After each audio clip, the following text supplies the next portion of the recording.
discussed about the rectification process. A rectification process is nothing but converting a AC voltage to the pulsating DC. We have seen two types of rectifiers.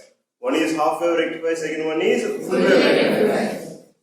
In the half wave rectifier,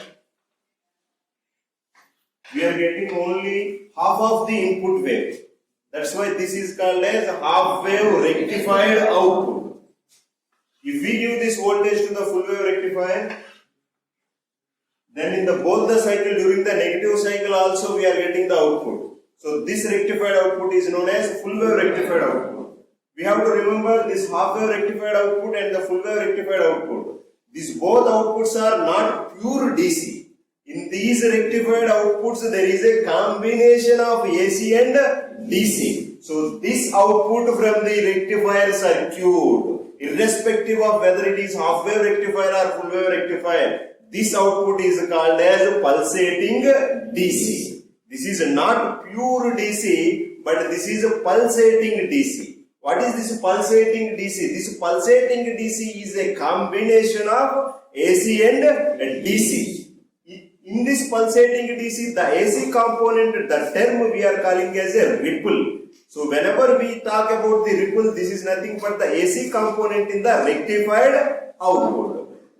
To make this pulsating DC output as a steady DC, we need a filter circuit. So filter is nothing but it removes the unwanted AC components or unwanted AC ripples from the rectified output. So initially we are giving the input to the rectifier, whether this may be half wave rectifier or this may be full wave rectifier. The output of the half wave rectifier or full wave rectifier, for the better efficiency, we use the full wave rectifier.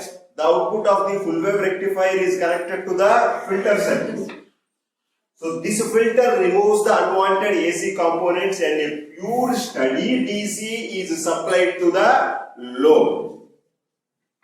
This is steady DC. The output from the filter is pulsating DC.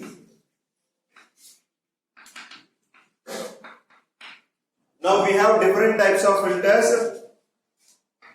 Capacitor filter. Whenever we connect a capacitor to the rectifier output, this is the rectified output.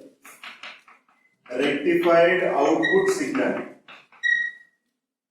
We are connecting the capacitor in the shunt connection.